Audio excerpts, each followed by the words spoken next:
Welcome to Reimagining the Internet from the Initiative for Digital Public Infrastructure at the University of Massachusetts at Amherst. We're talking to researchers, techies, activists, academics, and journalists about what's wrong with the Internet and how to fix it. I'm your host, Ethan Zuckerman. Hey everybody, welcome back to Reimagining the Internet. I remain Ethan Zuckerman, despite my best efforts.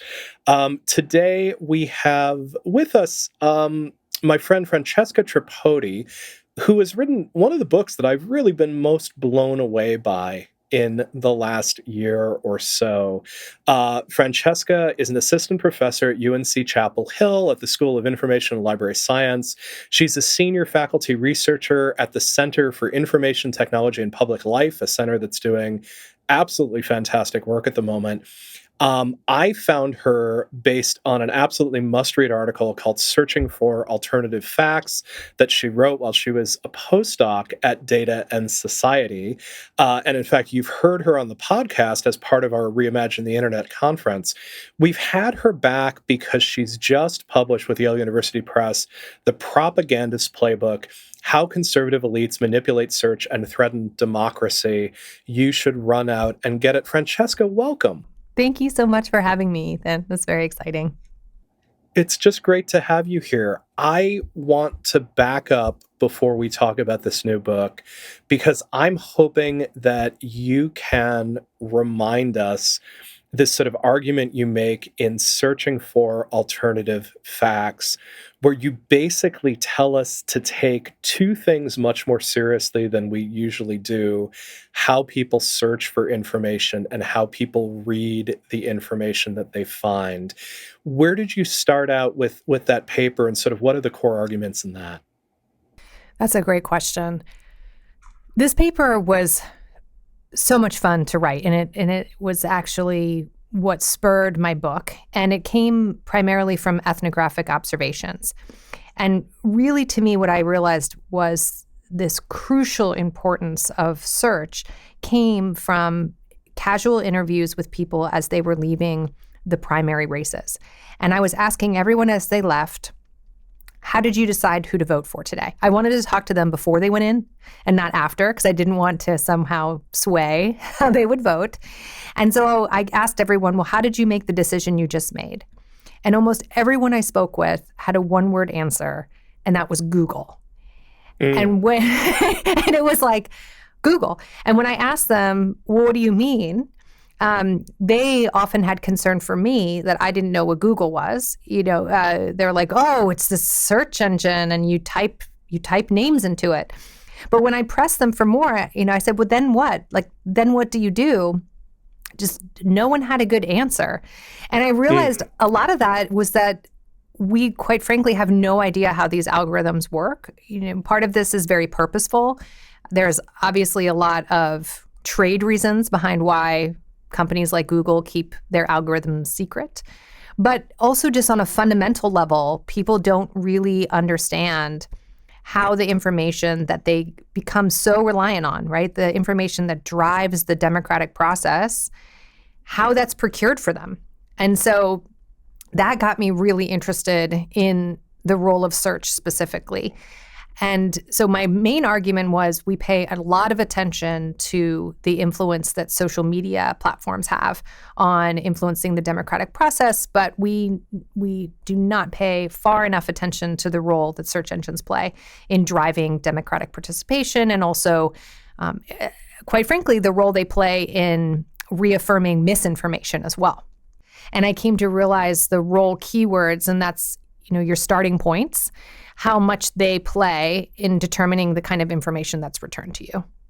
And just to give our listeners sort of an example of this, the one that I always teach when I'm trying to help people understand the power of keywords is black on white crime. Help us sort of unpack, the way in which some of these keywords can end up being shibboleths and sort of unlocking different communities. Absolutely. And I think it's really important in the podcast to acknowledge that example comes from Dr. Noble's work in the Algorithms of Oppression. Her book was highly influential in my own research. And what she illustrates in this example is how Dylan Roof, who was the white person that essentially massacred Black persons while they were in church. He came to write his manifesto because one day he decided to search Black on white crime. Well, Black on white crime is a dog whistle that is used in white supremacist circles to justify harsh penalties against Black persons in the legal system. It also, quite frankly, doesn't exist. Okay, so why Black and white crime is problematic is it does two things. One, it sets up this idea that white people are victims of Black crime. And it also creates this idea that Black persons are criminals. And so when Dylan Roof searched for this phrase, the first return that came back was the Council of Concerned Citizens, which is a veiled website, or what Jesse Daniels refers to as a cloaked website, which was this extremely polished website that ended up perpetuating white supremacy and really got Dylan Roof into this rabbit hole of problematic content that made him think that this idea was real when it actually is a manufactured concern by white supremacists. And as Dr. Sophia Noble has pointed out, search has incredible power in how it shapes our view of the world. What's interesting about it, of course, is what we choose to ask for ends up sort of constructing what we end up seeing from it. Your friend and mine, Dr. Dana Boyd, has built on this in work on data voids, which is this idea that often a search engine, when you search for a term that doesn't have many results, it's extremely vulnerable at that particular point in time. The truth is, if you now search for Black and white crime, you'll get lots and lots of information debunking that. But particularly in fast-moving situations, and the example that they use in their paper is about a shooting in Sutherland Springs, Texas. When you have very little information, it's possible for actors to get in there with bad intentions and sort of seize the narrative. You seem to be arguing that conservatives, and particularly the far right, have mastered this much more quickly than progressives and leftists have, at least in U.S. discourse. Absolutely. Quite frankly, it's a huge mismatch. And I came across this in a couple different ways. So first and foremost, I'm an ethnographer, and I found this out by doing interviews with people at a couple different spaces. So I was able to embed myself in a women's group and a college Republican group. And through these interactions, I began to see, well, what are the information sources that they trust? And then I became immersed in what I call media immersion, which was essentially taking the ethnographic process from in-person and transferring it into my media environment. And so for upwards of 4 months, I consumed nothing but the information that those in my study deemed to be trustworthy or factual forms of information. And as I was listening to and watching and streaming these various news sources, I began to hear an entirely different narrative than I was seeing in or hearing about in my correspondence. And in particular, they were centering around keywords and phrases that were almost exclusively tied to these information ecosystems. The one that I talk about a lot in my book is Nellie Orr. And so Nellie Orr is a woman who is married to Bruce Orr, and it was used within the information ecosystem to essentially claim that the impeachment trial against President Trump, the first impeachment trial, when he was trying to get Ukraine to essentially intervene in her elections, it was used as a way to distract from those misdoings. And ultimately what those in conservative pundits and politicians were pushing out was that because Nellie Orr was married to Bruce Orr, and because she worked for Fusion GPS and Christopher Steele worked for Fusion GPS, and the Steele dossier was in fact fabricated and problematic in many ways, it therefore dissolved all liability of Trump, and that it demonstrated that this was just a witch hunt. And so fast forward to my project being done, my research paper is up. I'm like humming along with this writing project, and I'm listening to the impeachment trials, and I hear Devin Nunes say in his opening remarks, we should not be paying attention to this. What we should be paying attention to is Nellie Orr. And I was driving, Ethan, and I swear to God, I thought maybe I had like a brain aneurysm and I was about to drive off the road because I couldn't believe I was hearing that this was a phrase that I had not heard now in months. And so I went and I thought, let me see what's going on here. And I went back to my desk and I searched for this phrase. And sure enough, it was just exclusively conservative information. It was like being transported back to 5 months ago when I was embedded in all this information. And so that's kind of exactly what they were doing, right? They were taking this data void, no one's talking about this person. They were filling the gap with a bunch of digital first content. And then they were hyperlinking these sources to each other so that when you did a search, it made it seem like there was ample amounts of information. It didn't seem like a void. It wasn't just one or two sources. It had pages and pages of content largely arguing the same thing, which creates this illusion of legitimacy that this is in fact something that I should be paying attention to. And so that's the other part of it, right? It's not just creating the void itself or exploiting the void. It's about filling it up with content so that when people go out and do their own research, they really think they're getting quality content. And of course, Yochai Benkler and his research team at Harvard University use this phenomenon as sort of the centerpiece of their book about the 2016 elections, Network Propaganda, which makes this argument that the point isn't so much to dominate the online space, it's to use the online space to create these offline narratives. And as soon as those offline narratives are airing on Fox News, the New York Times has to respond to them, CNN has to respond to them, and very quickly attention has been shifted towards a narrative that 24 hours earlier might have been occurring in far-right blogs where you would have had to use the appropriate keywords to find it, but now it's driving the global media agenda. Absolutely. And their network propaganda was very much an inspiration in my book. It's cited all over my book as well because they're just so brilliant.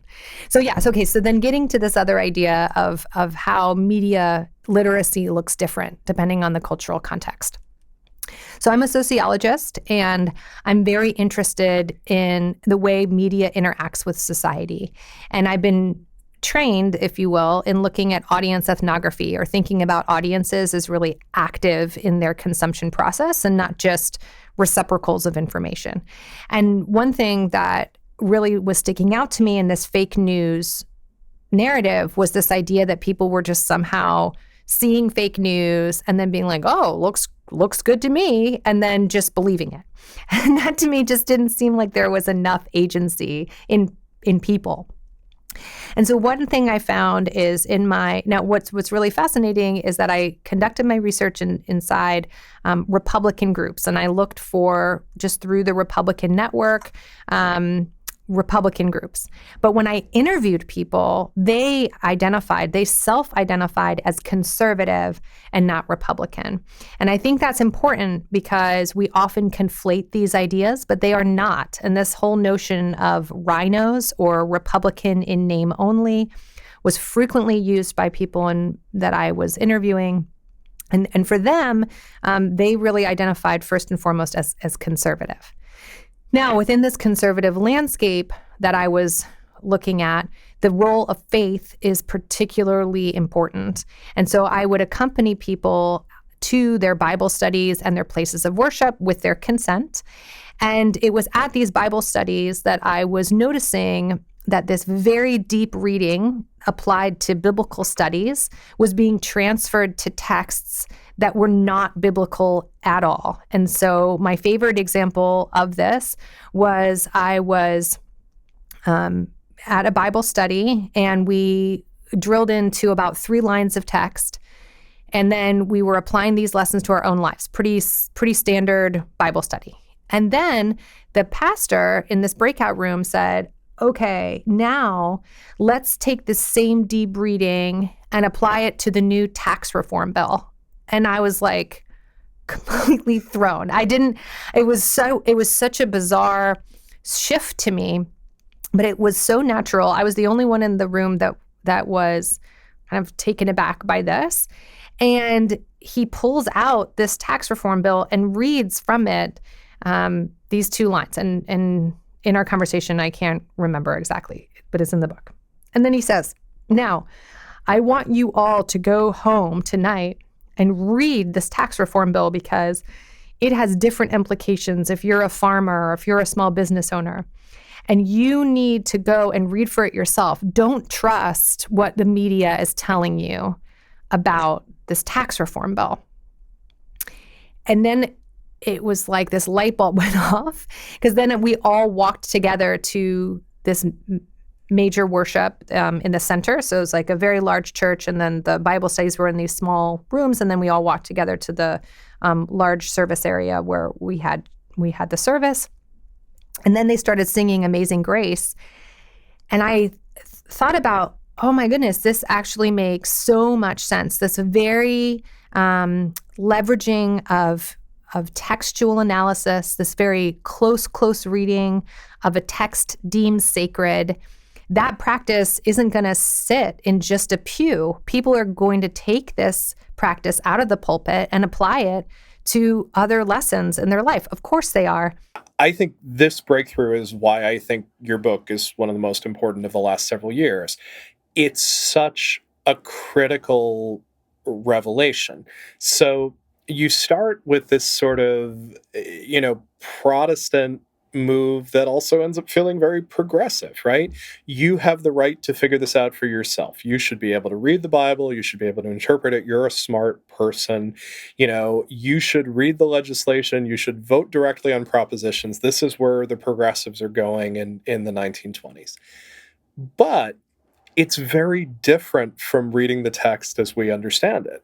If you start from reading the text by saying, this is literally true, and we need to understand it as sacred and unchanging and rooted in its history, you end up with this vision of originalism, which is currently dominating the U.S. Supreme Court in a way that's deeply inconsistent with the last, many decades of jurisprudence, but actually aligns incredibly well with evangelical styles of reading. And then this understanding that you're going to read it yourself and do your own research, but you are then coming into a deeply warped playing field where you think you're going to go on the Google and figure it out, but the Google is a stacked deck that, depending on how you're looking at it and what you're searching for, is going to give you something else out of it. What do we do with this, Francesca? So I think the most important thing is to recognize that it's happening.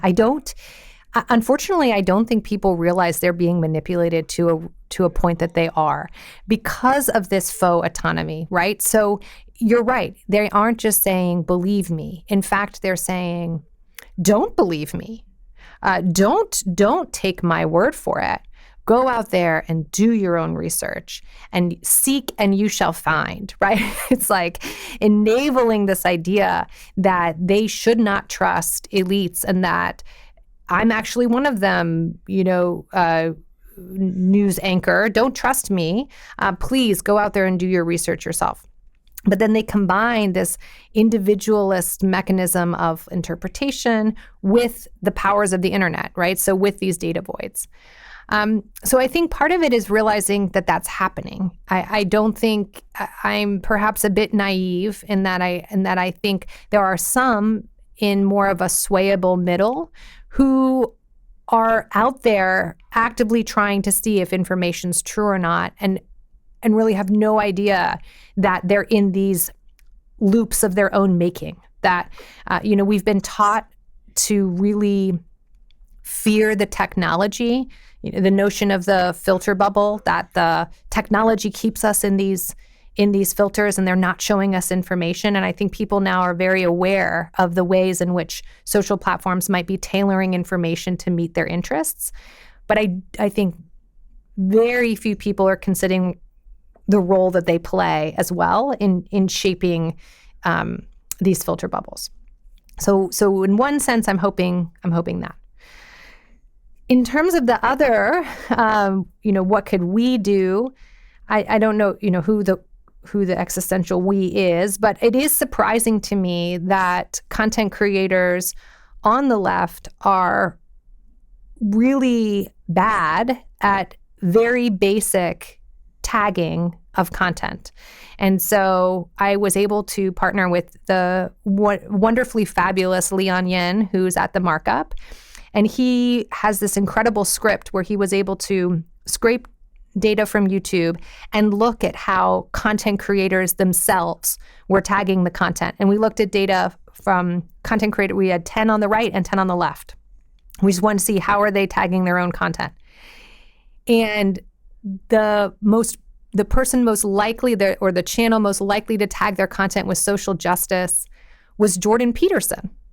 And he is for those who might not be familiar, is a highly conservative figure, very far right figure who advocates against social justice.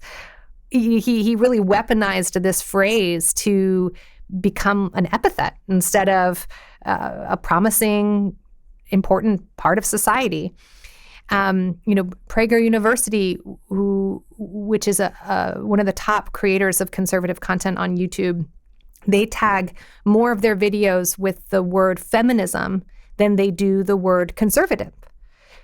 They understand how people search for information online, and it's not that challenging. I mean, this is like marketing 101 that progressive channels just don't seem to grasp the fundamentals in terms of how search works. So in terms of what could we do, I would say, tag your content, at the very least, tag your content and take a SEO class.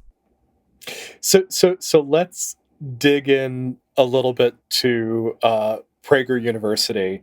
So first of all, where is Prager University and what degrees can I get there?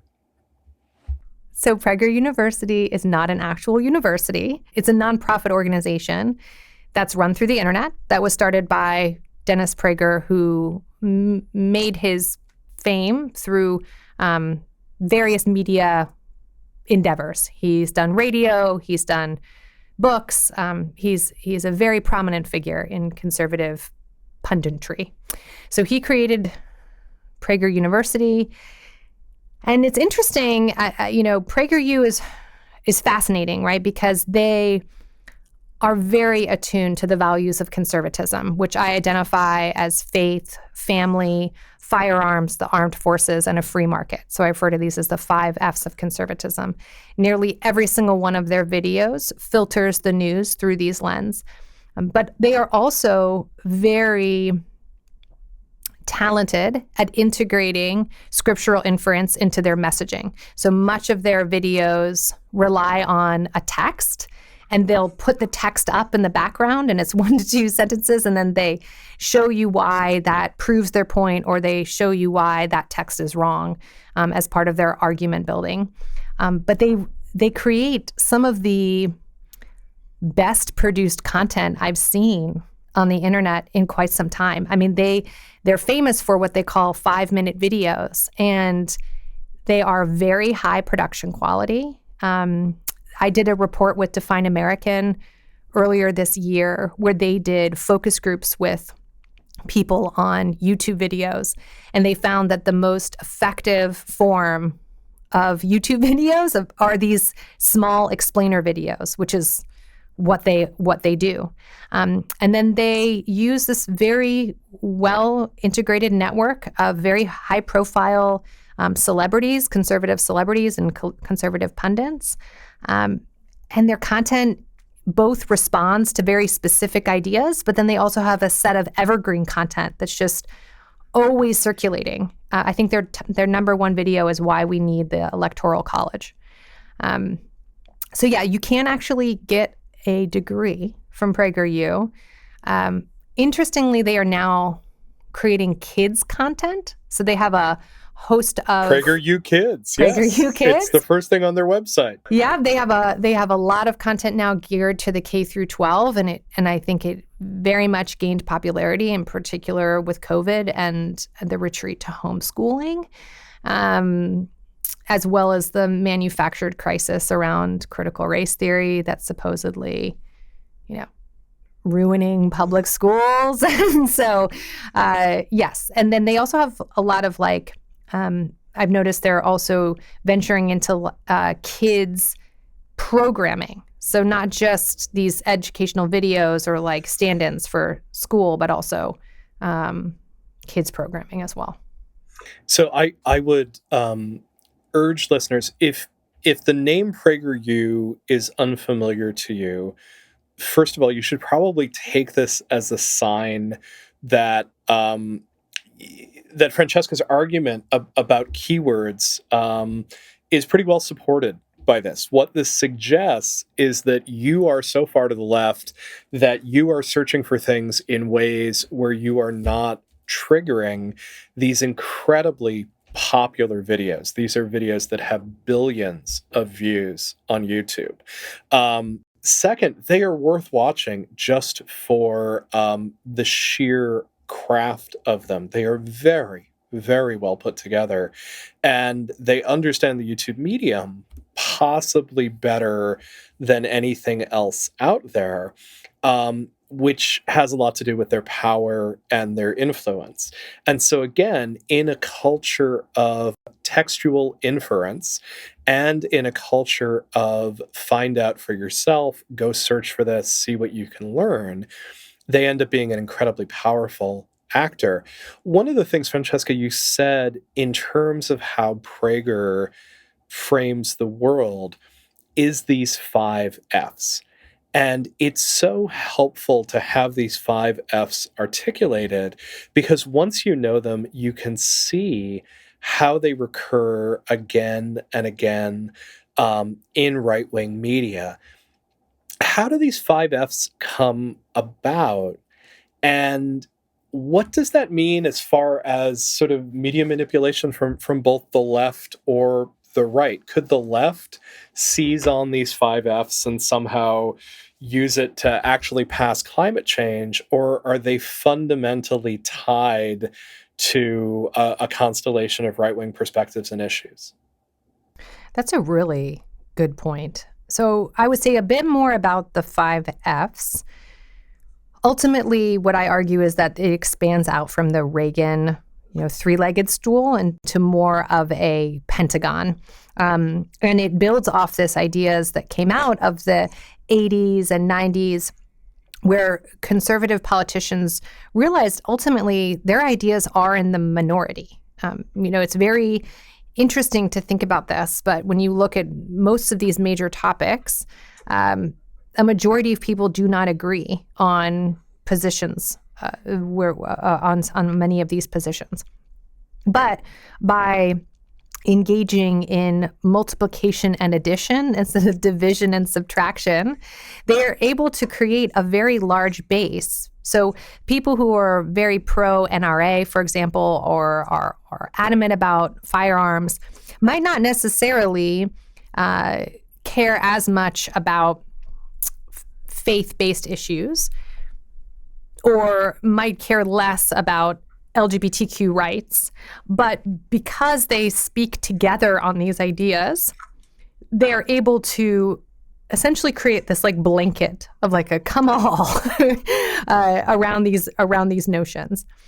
I would say it is possible for right, if your goal is to speak to these communities on positions like climate change, I would say in some respects we could think about that. I very much appealing to ideas of family, and again, so it's interesting, right?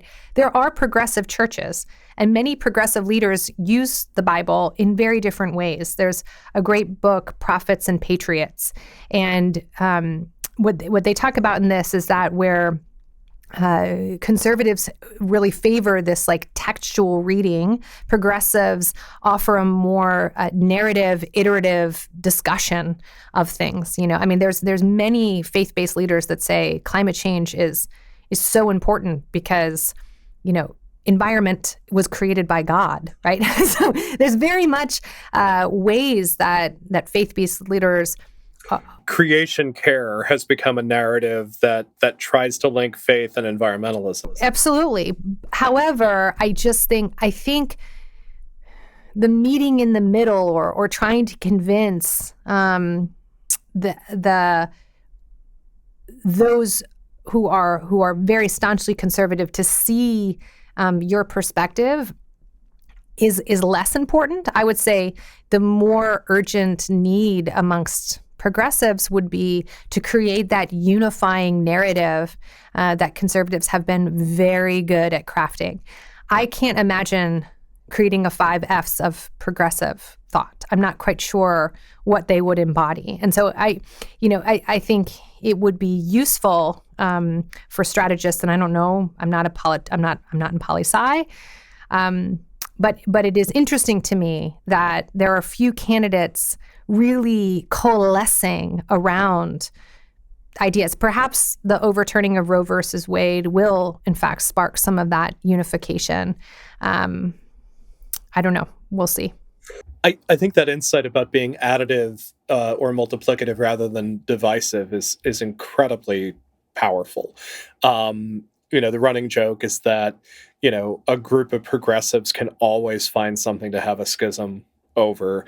There's nothing that a group of progressive activists like more than, finding some sort of fine line and putting themselves on one side of it or the other.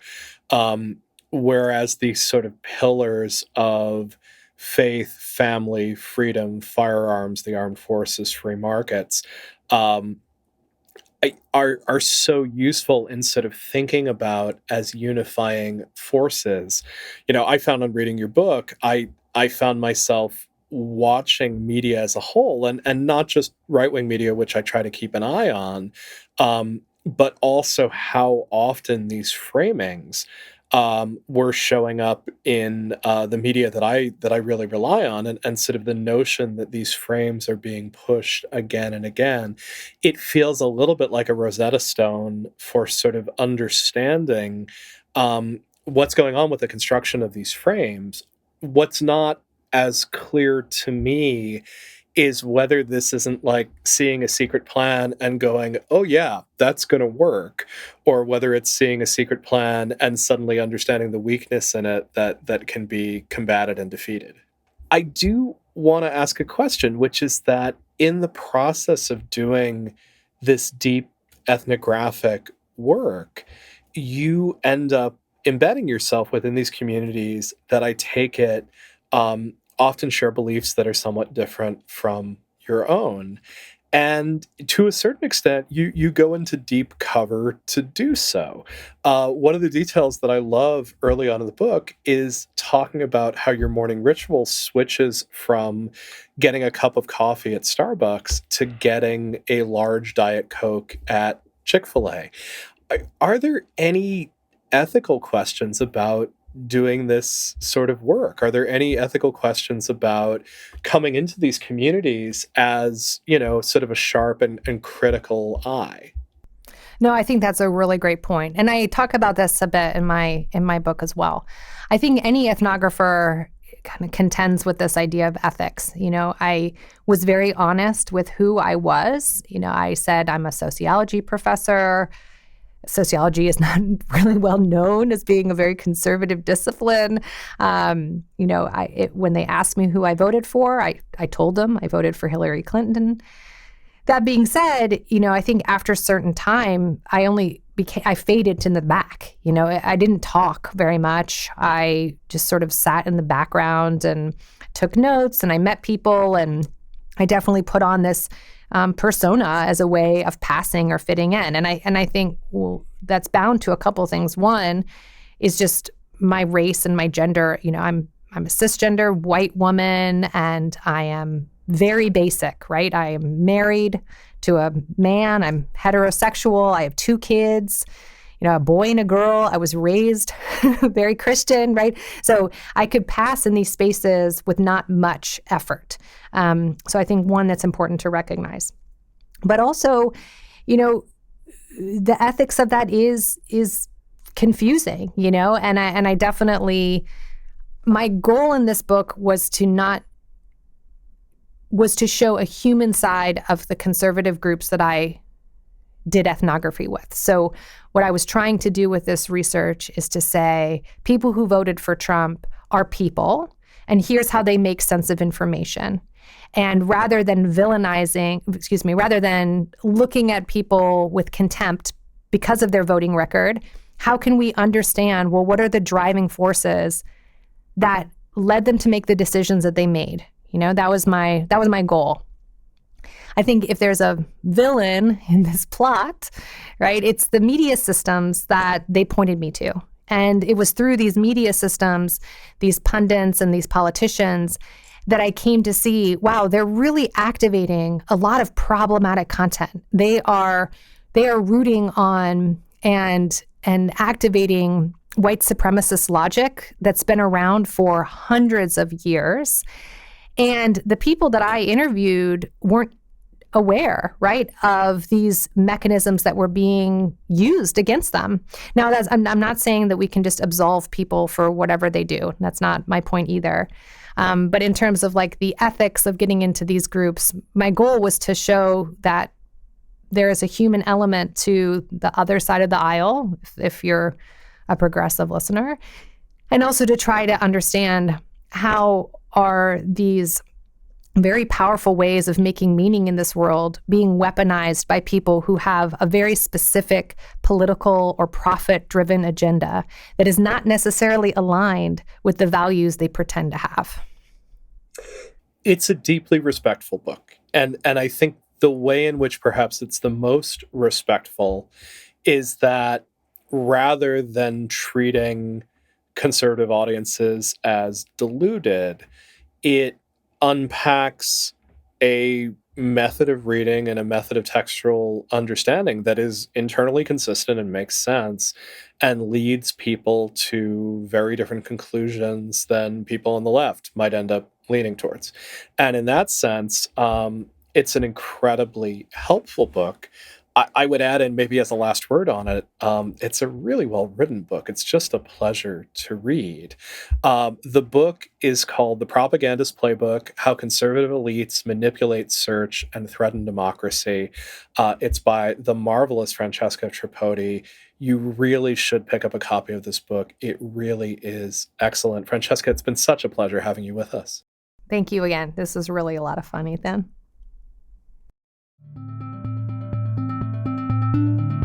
Reimagining the Internet is hosted by me, Ethan Zuckerman, and produced by Mike Sugarman, who also composed this music. Follow us at publicinfrastructure.org to learn more about what we're up to at the Initiative for Digital Public Infrastructure, and please subscribe to this podcast wherever you're listening to it.